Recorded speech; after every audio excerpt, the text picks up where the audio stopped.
এমন সন্তান যদি আমার গর্ভে আসতো তাহলে আমার মাতৃত্ব ধন্য হতো। ভগবান তো ভক্তের অন্তর বলেছিল, মা তোমার মনোবাসনা পূর্ণ হবে, তোমার মনোবাসনা পূর্ণ হবে, আমি তোমার গর্ভে জন্ম নেব। কই মায়ের কাছে আশীর্বাদ নিয়ে চললো, সমিতা মায়ের সামনে, ছোট মা তুমি আশীর্বাদ করো, আমি 14 বছর তোমার মাঝে থাকতে পারি। সমিতা তখন কি করলো জানো মা? কোন মা এমন করবে? ছুটে গিয়ে লক্ষণকে ধরে নিয়ে এসে রামের হাতে তুলে দিয়ে বলছে, না আজ থেকে আমি লক্ষণকে তোমার হাতে তুলে দিলাম। আমি যে তোমার মাকে কথা দিয়েছিলাম আমার গর্ভে যাবে সন্তান হবে তোমার দাস, তোমার সুখে আমার লক্ষণ সুখী, তোমার দুঃখে আমার লক্ষণ দুঃখী। সঙ্গে সীতাও দাঁড়িয়ে বলেছে, কেন সতী নারীর প্রতিদিনে কোনো গতি নাই, স্বামী তুমিও তোমার সঙ্গে আমায় নিয়ে চলো, তুমি বিহনে আমি এই রাজমহলে থাকতে পারবো না। রাম স্বামীর সর্বক্ষণে জড়িয়ে ধরে ঘরে না বলতে লক্ষণ আজ থেকে তুমি আমার সন্তান। কে বললো? সীতা মা। এটা সুমিত্রাই বললে রাম আজ থেকে লক্ষণের পিতা, বড় ভাই তো পিতা সম, আর সীতা মাকে বললে আজ থেকে লক্ষণ তোমারই সন্তান। কোনদিন লক্ষণ সীতা মায়ের মানে চেয়ে দেখেন জন্মের দিকে লক্ষণ করতে কারণ মাতৃজ্ঞান। এবার অবশেষে কৌশল্যা মায়ের চরণে প্রণাম করেছে, হাসি মুখে বিদায় দাও জননী, তোমার হাসি মুখে দর্শন করে আমি মনে মাঝে যাই, কোনো মা কি পারে? রামকে মুখে জড়িয়ে ধরে বলল, না তোকে আমি যেতে দেব না। অন্ধকার ঘরের মধ্যে দরজা বন্ধ করে দিল, অন্ধকার দূরীভূত হয়ে গেল রামের রূপের জ্যোতি। ছুটে এসেছে সুমিত্রাও, ছুটে এসেছে। সুমিত্রা এসে বলছে, দিদি গো তোমার গর্ভের সন্তানের রূপে যে রাম এসেছে তুমি আজও চিনতে পারোনি, কিন্তু আমি চিনতে পেরেছি। স্বপ্ন যোগে দেখেছি রামের চারিখানা পদ্ম পরি বসে আছে সয়জনা।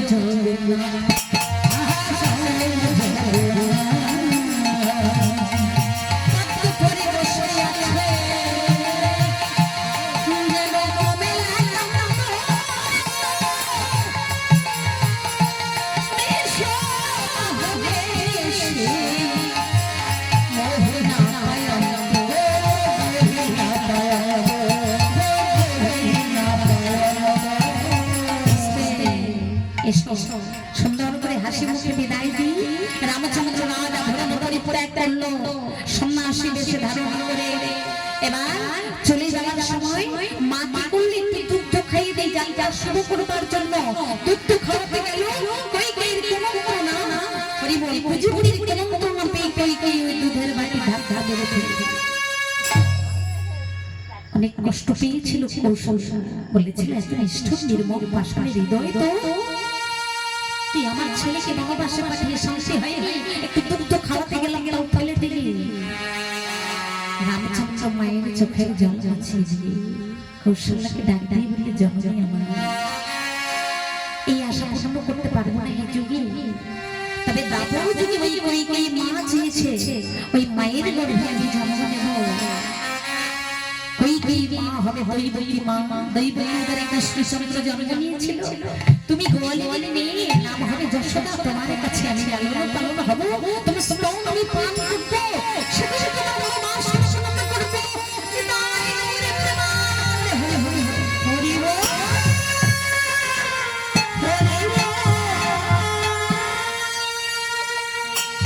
চলে গেল বিদায় দিয়ে।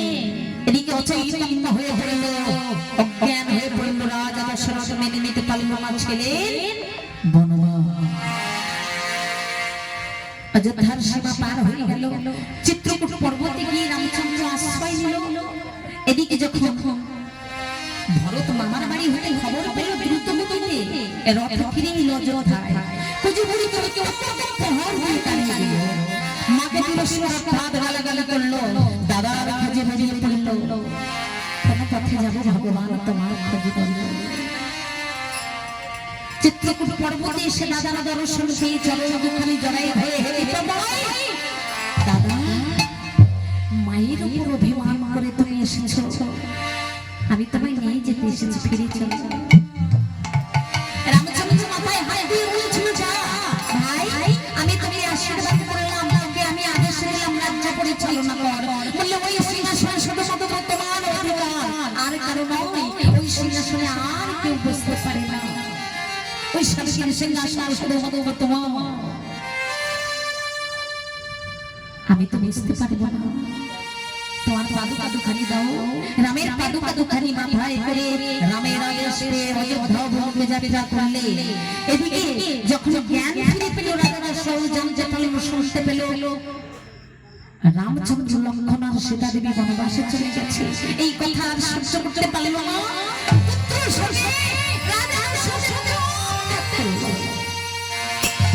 সবাই রাজাতে বাসি মরা হয়ে গেল, চারটে চারটে সন্তান যায়, হরিনাম হলো না মুখে জলও পেল। তাহলে সত্যপুত্রের সন্তান হয়ে কোনো লাভ আছে? সন্তান যদি হয় একটা সন্তানের মতো তাতেই কাজ হবে। কি হলো? রাজা দশরথ বাসি মরা হয়ে গেল, কেউ জানে না। সবাই রাজার মধ্যে শোকে কাতর অযোধ্যা। রামচন্দ্র বনবাসে গেছে, অযোধ্যায় ফিরে এলো আমার ভরত পাদুকা মাথায় নিয়ে এসে দেখলো পিতা মা পরলোক গমন করেছে। সত্য সঙ্গে সবাই কইল রামচন্দ্র গোদাবরী নদীর বনে নাম কাঞ্চনবতী বনে পাকার পৃথিবীর মনে বসবাস শুরু করেছে। এক বছর হয়ে গেছে, এক বছর পর জানি আমরা বাৎসরিক ক্রিয়া। প্রভাতকালে রামচন্দ্র ঘুমিয়ে আছে, সীতা মা ঘুমিয়ে আছে, আর লক্ষণ কোনোদিন এই 14 বছর অনাহারে অনিদ্রায় কোনোদিন খাইনি, ঘুমোয়নি। সেই জন্য ইন্দ্রজিৎকে বটে করতে পেরেছিল। এই সেই লক্ষ্য। রামচন্দ্র আর সীতা যখন ঘুমোতো তখন রাম সীতাকে পাহারা দিত। সদা সর্বক্ষণ রাম সীতাকে চোখে আজ প্রভাতকালে স্বপ্ন যোগে রাজা দশরথ রামচন্দ্রকে দেখা দিল না। আমি তোমাদের সুখে পরলোক গমন করেছি,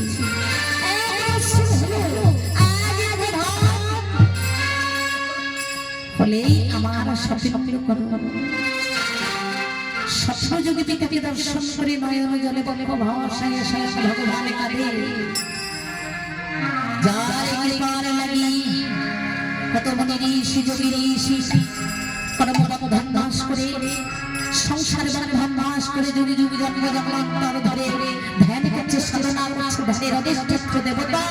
তার কৃপা লাভ করবার জন্য যার গুণে, যার নামের গুণে পাষাণী মানবী হয়ে যায়, শুষ্ক তরু পুষ্পে ভরে যায়, ঝঞ্ঝার জল জান হয়ে যায়, সেই ভগবানের নয়নে জলে কাঁদে।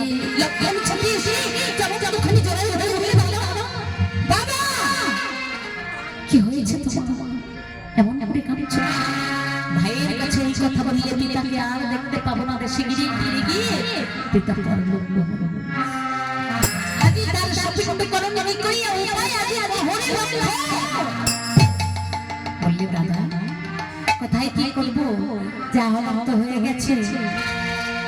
আমরা পিতার উদ্দেশ্যে সন্তান করবো, চলো আমরা ফল অন্বেষণে যাই। কিন্তু সীতা মাকে কোথায় রেখে যাবো? রামচন্দ্র বলে কুঠির বেরি বেরি গন্ডি দিয়ে যাও।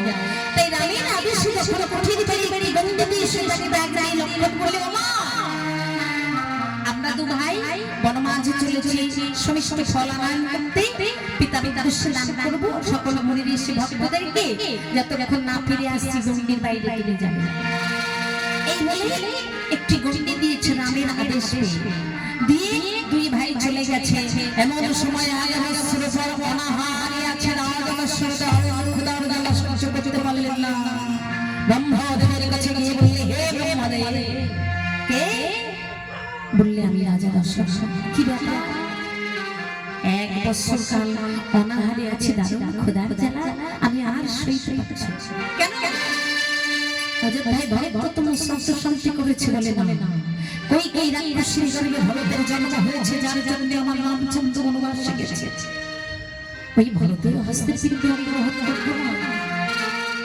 কোথায় কোন বনে কত দূরে আছে আমার রামচন্দ্র লক্ষ্মণ সীতা বলে বলে ব্রহ্মদেব বললে যাও গোদাবরী নদীর তীরে বলতে নাম পঞ্চবটী বন, সেখানে পাতার কুঠি নির্মাণ করে রাম লক্ষ্মণ সীতা বসবাস করছে। এবার চলেছে সেই উদ্দেশ্যে রওনা হলো। কোথায় আমার রামের চরিত্র রাজি হইল তোমাদের শেষে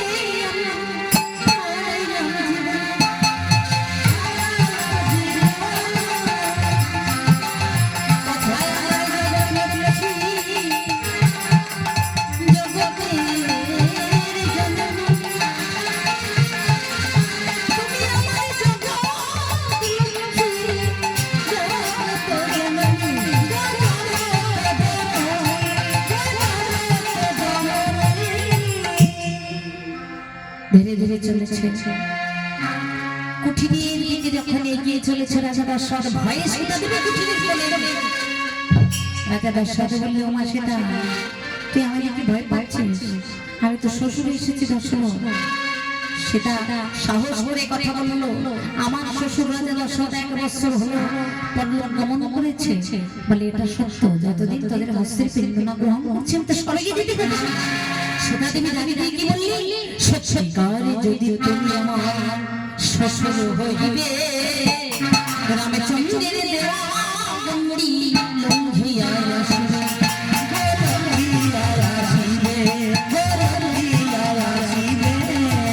সত্যিকারে যদি তুমি আমার শ্বশুর হবে, তাহলে আমার প্রভু যে গন্ডি দিয়ে গেছে গন্ডির ভেতরে তুমি প্রবেশ করবে। রামচন্দ্রের গন্ডি যদি লঙ্ঘন করে ভেতরে প্রবেশ করলে বসতে আসন দিয়ে চমন্ত খাবে ও প্রণাম করলে, পিতা আমি তো শুধু তোমার বৌমা নই, আমি তো তোমার মেয়ে। তা তো বলে আমার কথাই তুমি যদি এতটুকু আঘাত পেয়ে থাকো আমার বলি মানে না, আমার লক্ষ্মণ আমার রঘুবীর কোথায়? বলে আজকে তোমার শপিন্ড করুন, তাই দূরে গঙ্গে শুনে শুনে সালাম চলেছে। বলে দাদু খেতে দেবে সর্বনাশ। লক্ষ্মণ ঠাকুর যতক্ষণে ফল অন্বেষণে করে আমেষে খাওয়া হয়ে যায়, একটাও তো বেঁচে থাকে না। ফল কোনো কিছুই নেই আমার কুঠিরে, কি দেব? এখন ক্ষুধার্ত শ্বশুরকে যদি না খেতে দিই তাহলে তো আমাকে এই পাপে নরকে যেতে হবে। মনে মনে চিন্তা করছে সেটা যে শ্বশুরকে কি খেতে দেবে। এদিকে রাজা দশরথ ডাক দিয়ে বলে, মা তুই এত চিন্তা করছিস কেন? এক কাজ কর, তুই আমায় পিণ্ড দিয়ে দিবি। পিতা তোমার জ্যেষ্ঠ পুত্র থাকতে আমি কোনোদিন পিণ্ড দিতে পারি? বলে কেন দিতে পারিস না? জ্যেষ্ঠ আমার নামে ছোট তারি প্রিয়া তুমি আমায় পিণ্ড দাও আগা দিলাম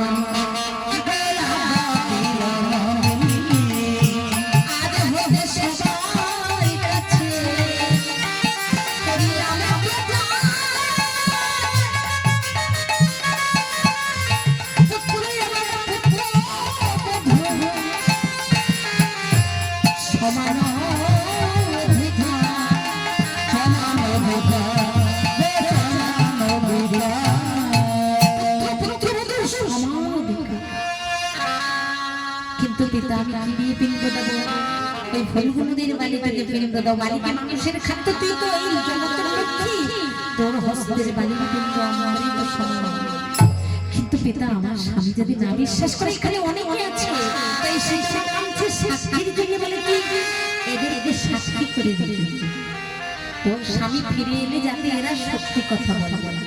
বলছে ওগো তোমরা যারা যারা আছো, আমি তোমাদেরকে সাক্ষী করছি, তোমরা আমার স্বামীর সঙ্গে সত্যি কথা বলো, আমি আমার শ্বশুরকে পিণ্ড দেব।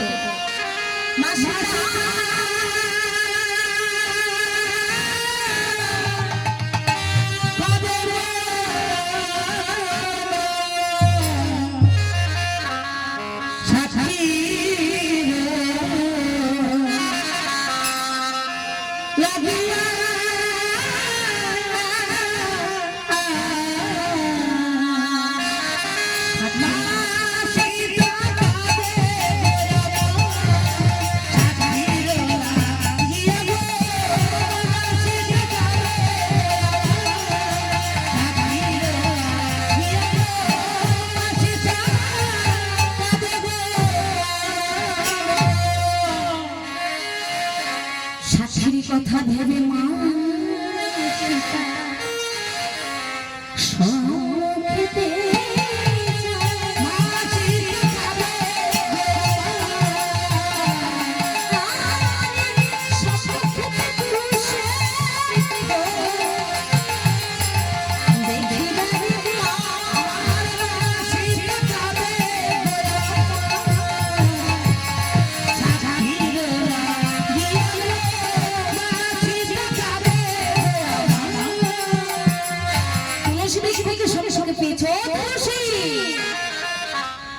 তুমি আমার প্রথম সাক্ষী। আমার স্বামীর সঙ্গে তুমি সত্যি কথা বলো, আমি আমার শ্বশুরকে দেব। কারণ কেন জানো না, সেটা নাম তো বড় দুঃখের নাম, তাই না? এই জন্য সালিশি করছে। ফলগুলো দিকে যাই না যে ফলগুলো তুমিও শাশুড়ি এলে তোমার বউকে বালি নিয়ে আমি শ্বশুরকে পেনিতে দেব। যখন ফলগুলো দিকে সালিশি করলো, পাশে পাশে বটবৃক্ষ, ও বটবৃক্ষ তুমিও শাশুড়ি এলে, তুমিও শাশুড়ি এলে, কিন্তু ব্রাহ্মণ না হলে তো এই কাজ করা যাবে না। এমন সময় দেখেন একটা ব্রাহ্মণ ঠাকুর ওই পথ দিয়ে হেঁটে যাবে। ব্রাহ্মণের চরণখানি জড়াই ধরেছে, ব্রাহ্মণ ঠাকুর আজ তুমি আমায় উদ্ধার করো, বলে আমার প্রাপ্য। বলছে শোনো ব্রাহ্মণ ঠাকুর, এখনো পর্যন্ত আমার কাছে কিছু নেই, তবে আমার স্বামী ফিরে এলে এই যে তোমাকে সব দিয়ে দেব, ঠিক আছে? কয়টা আছে? ঠিক আছে ঠিক আছে। ব্রাহ্মণ মানিয়েছে, ভালো ভালো। এবার সীতা দেবী স্নান করে এসেছি, দুটি হস্ত পেতে রাজা দশরথ বসেছে, বালির পিণ্ড সজন করছে। মা জগদম্বা তো এই যে ঘরে ঘরে আমরা মায়েরা যারা লক্ষ্মী পুজো করি, গুরুবারে অনেকে করে করে, তাই না?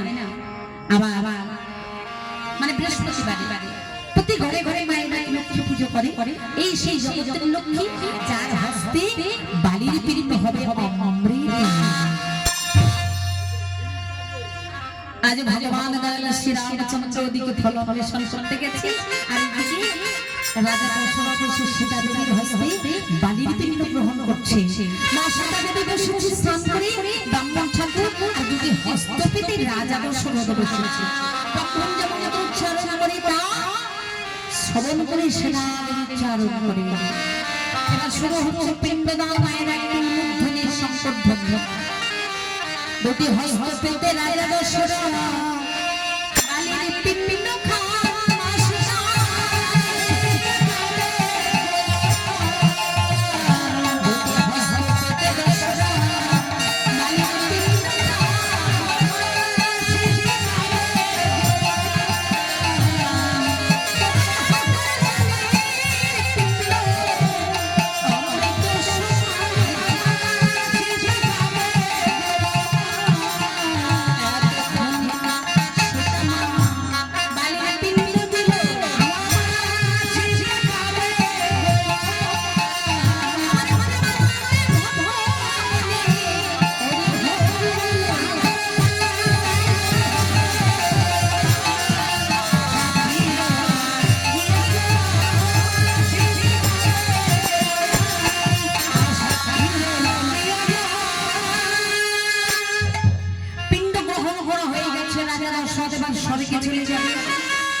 সীতামাকে কুঠিরে রেখে মা সীতা প্রণাম করলে, পিতা তুমি এই আশীর্বাদ করো তোমার অযোধ্যায় যেন সবাই ভালো থাকে, সুস্থ। এই কামনা তোমার চরণে এই প্রার্থনা আমি করছি। সীতা দেবী প্রণাম করলে, পিণ্ডদান গ্রহণ করে রাজা দশরথের স্বর্গে পুষ্পরথ যাত্রা। সেই দেহতে ফিরে এলো আমার রাম, আর লক্ষ্মণ এসে দেখল সীতা দেবীর বসন ভেজা। রামচন্দ্র জিজ্ঞাসা করল, সীতা এই গন্ডির বাইরে তোমার যাওয়া নিষেধ ছিল, তবে তোমার বসন ভিজল কি করে? সেটা দেবী বলল, হে প্রাণনাথ, এই জগদীশ্বর, একটু আগেই আমার শ্বশুর দশরথ এসেছিল, আমার হাতে পিণ্ড তিনি খেয়ে গেছে। এই কথা কি বিশ্বাস হয়? রামচন্দ্র রেগে গেল, লক্ষ্মণীকে রাগ দিয়ে বললেন, লক্ষ্মণ তোমার সীতামায়ের কাছে জিজ্ঞাসা করে দেখো, ও যা বলছে ভেবে বলছে, এই কথা যদি মিথ্যে হয় সেটাকে আমি জন্মের মতো বর্জন করব। লক্ষ্মণ ছুটে এসে সীতা দেবীর চরণ দুখানি জড়ায় ধরে বললেন, আমি তো তোমার সন্তান, তুমি কেন কেন দাদার সঙ্গে মিথ্যে বলছো? সীতা দেবী সন্তানের মাথায় হাত দিয়ে সন্তানকে ডাক দিয়ে বলছে, আমার সন্তান বাবা, তুই আমায় প্রশ্ন করেছিস, প্রশ্নের উত্তর তো আমি দেবো, তুই বিশ্বাস কর বাবা, আমি তো দাদার সঙ্গে মিথ্যে কথা বলিনি, আমি সত্যি বলছি, তার জন্য অনেক সাক্ষী আছে।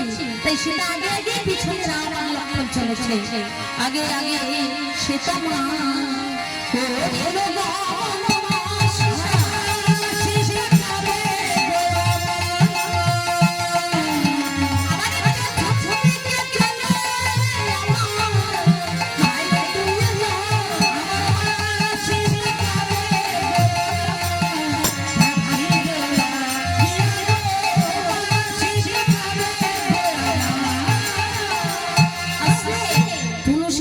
সম্মুখে এসে রামচন্দ্র প্রশ্ন করল, বলো সীতা যে কথা বলছে এই কথা কি সত্য, তুমি কি জানো?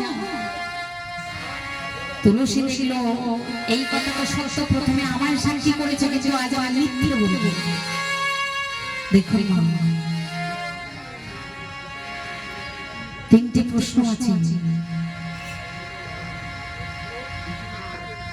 সে গল্প করতে গেলে এখন অনেক দেরি হয়ে যাবে। তবে পৃথিবীতে সবচেয়ে বড়কে একটা কথা বলে যায়, আর দুটো বর্ণনা করতে এখন অনেক দেরি হয়ে যাবে, তবে অনেক দেরি হয়ে গেছে। সময় বলে বলে যার যখন সময় ভালো কি সে তখন রাজা, আর যার যখন সময় খারাপ সে তখন পৃথিবীতে সবচেয়ে বড় কে? সময়ের চেয়ে বড় কেউ হতে পারে না। আজ এই মুহূর্তে দেখো সেটা দেবে প্রথমে সাক্ষী করলো আমার তুলসী, সবকিছু জেনে শুনে তুলসী মিশে আশ্রয় বলে আমি জানি সেটা দেবী তার শ্বশুরকে পিণ্ড দিয়েছে, কিন্তু আজ আমি কথা বলবো, দেখি আমার কি হয়। অহংকারে মনে হলে তুলসী পুত্র না হলে গোবিন্দ সেবা হয় না। ডাকে দিয়ে বলে না না তুলসী সেটা দেখি যেমন চমিতে রেগে গেল রামচন্দ্র, সেটাকে বর্জন করবি। ফলগু নদীর তীরে এলো, ফলগু নদী মিথ্যে কথা বললো, এই সেই ভগবান যাকে যাওয়ার জন্য ভক্তরা নয়ন জলে সারা জীবন ধরে ঘামছে, মনে ঋষি গৃহ ত্যাগ করি যুগ যুগ জন্ম জন্মান্তর ধরে সাধন ভজন করছি। আমি তো কোনোদিন ডাকিনি, ভজন সাধন কিছুই করিনি, আমার সম্মুখে যোগালো মূর্তি দর্শন, না জানি আমি কত ভাগ্যবান। অহংকারে মত্ত হয়ে নদীও মিথ্যে সাক্ষী দিল, না না সেটা জানলে সম্মুখে ব্রাহ্মণের দর্শন, ব্রাহ্মণ বললে আমার তো প্রাপ্য দেয়নি, আমি সত্যি বলবো কি? ব্রাহ্মণ কি কথা বলে দিল, সেটা জানার জন্য কথা নয়ন যাবে ভেসে গেল স্বামীর চরণ ওখানে জড়াই ধরে দাঁড়িয়ে দিয়ে বললেন, আমার আরো সাক্ষী আছে, চলো আমার সাক্ষীর কাছে বটবৃক্ষের কাছে বটবৃক্ষের ডাক দিয়ে রামচন্দ্র বটবৃক্ষ একমাত্র বটবৃক্ষ সত্যি কথা বলল, দয়াময় জগদীশ্বর অমন লোচন দুর্বাধন শ্যাম তোমার দিকে তাকালে যে আর নয়নে ফেরাতে ইচ্ছা। ওগো দয়াময়, সেটা আমাকে আমাদের মিথ্যে বলতে পারে, ওরা সবাই মিথ্যে বলেছিল, যে আমি মিথ্যে বলতে পারবো না। সেই জগতের লক্ষ্মী সে তার শ্বশুরকে পিণ্ড দেওয়ার সময় আমাদের সবাইকে সাক্ষী করেছে, ওরা সবাই মিথ্যে বলেছে, আমি বলছি এই কথা সত্য। বটবৃক্ষকে সেটা আমার আশীর্বাদ দিলে, বটবৃক্ষ আমি তোমায় আশীর্বাদ দেব, কি তুষ্ট হয়ে বড় দিলাম তোমার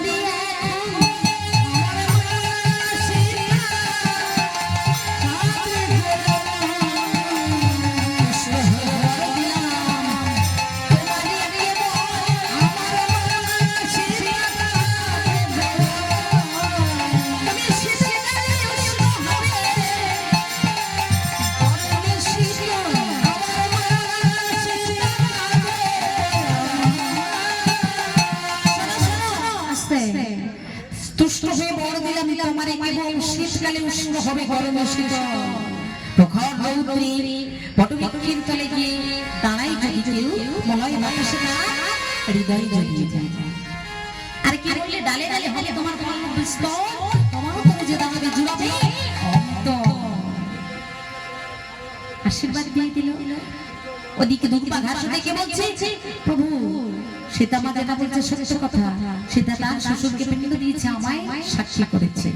এই দুর্বা ঘাসকে সীতা মা আশীর্বাদ দিয়েছিল তুমি চির অমর, তোমার কোনোদিন মরণ হবে না, সবাই তোমার উপর দিয়ে মারিয়ে যাবে, কিন্তু তোমার কোনো কষ্ট হবে না। দেখে আবার তুমি মাথা উঁচু করে দাঁড়াবে। তুমি বিয়ে শ্রাদ্ধ পুজো পার্বণ যাগযজ্ঞ দুর্বা না হলে হয় না, তাই না? ব্রাহ্মণ আগে এসে বলে আগে দুর্বা তুলে দিল। মায়ের আশীর্বাদ ফিরে গেল তুলসীর কাছে। তুলসী তুমি এত বড় মিথ্যা কথা বলতে পারলে? নারী হয়ে নারীর কষ্ট হয়েছে না? মানপত্রের নেই, বড় বড় মান মাছুর পাতার মতো ছিল, এত বড় ছিল তুলসী। অভিশাপ ছিল ছোট ক্ষত্র হয়ে গেল, তাতেও মায়ের রাগ আগলো না। বলে আম আছে কাম আছে শ্মশানে মশানে তোমার জন্ম হইবে প্রচুর, আজ হলে তোমার বাত হয় মানে মস্তকে প্রশ্ন করিবে। দেখবে পথ চলতে চলতে কুকুর যদি তুলসী গাছ দেখে পা তুলে, এটা সেটা দেখবে অভিশংসন। বড় ভুল করেছে তুলসী, বলছে এমন কর্ম কোনোদিন করবো না। রামচন্দ্র বলে সীতা তুলসীকে ক্ষমা করে দেয়। তাই শেষে এসে আশীর্বাদ দিয়ে দিল কি বলে জানো?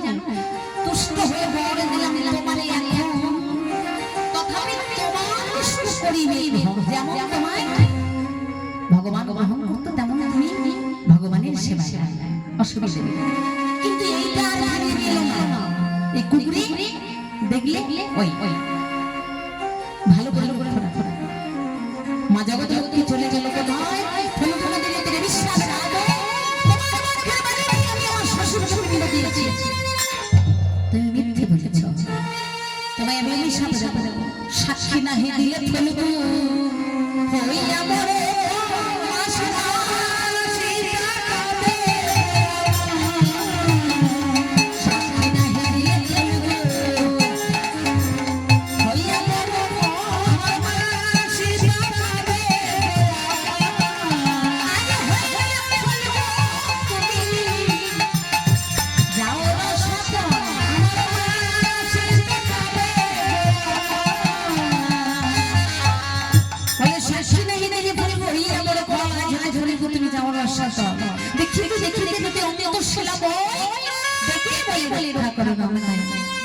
রামচন্দ্র বলে সীতা আশীর্বাদ দিয়ে দাও। তাই সীতা আশীর্বাদ দিল কি? বালি খনন নিতে পাবে, জলের সন্ধান, বালি খুললে জল পাওয়া যাবে। আজ হতে নরলোকে করবে পিণ্ড দান, যে যার পিতৃমাতৃ দায় পাইবে পূর্বপুরুষ ধরে তোমার গর্ভের উপরে এসে পিণ্ড দান দিয়ে যাবে। সেটা কোথায় মায়েরা? গয়া। যারা গয়া ধামে গেছে, গয়াতে এই পিণ্ড নদী বালি খুললে জল পাবে, ওর উপরেই সবাই পিণ্ড দান দিয়ে দিকে আশীর্বাদ করে। এবার পথ চলতে চলতে মানে কুঠির দিকে যেতে যেতে ব্রাহ্মণের দর্শন। সেটা দেবী বললে তুমি না বর্ণের শ্রেষ্ঠ, চার বেদের উপরে স্বামী যদু অথর্ব, যে যেখানে দেখবে ব্রাহ্মণকে ভক্তির সহিত শ্রদ্ধার সহিত প্রণাম করবে। তুমি তুমি কথা বলো, পক্ষ দিতে পারি না। তোমায় আমি অভিশাপ দেব, লক্ষ টাকা যদি থাকে তোমার ঘরে, ভিক্ষার দশা তোমার কাটবে। ভিখারির মতো ভিক্ষার যদি কাটে নেই, তোমায় দেশে দেশে ঘুরতে হবে। ব্রাহ্মণের কিন্তু ভিক্ষার দশা কাটে না, ঘরে গেলে গেলে কি অবস্থা, তাদের একটা ঝোলা ঢেকে দিয়েছি। এটা সেটা মায়ের অভিশাপ। কারণ এই জগতে পাপ কোনোদিন বাপ ছাড়ে, তোমাকেও ছাড়বে না, আমাকেও ছাড়বে। চলে গেল কুঠিরে, রামচন্দ্র বসলে, বামে সীতা রামে সীতার যুগল হলো। রামচন্দ্র লক্ষণ দুঃখ প্রকাশ করতে লাগলে, রামচন্দ্র বলে সীতা তোমায় অনেক কত কথা বলেছে, আমায় তুমি বলে দাও, তুমি তোমার চরণে আমায় আশ্রয় দাও। তোমার চরণ সেবা করতে গেলে আমার জীবন প্রদীপ নিভে যায়। এসো পিতার উদ্দেশ্যে শেষ প্রণাম করি। সবাই যারা ভক্তরা আছে করজোড়ে সবাই হাত জোড় করে পিতা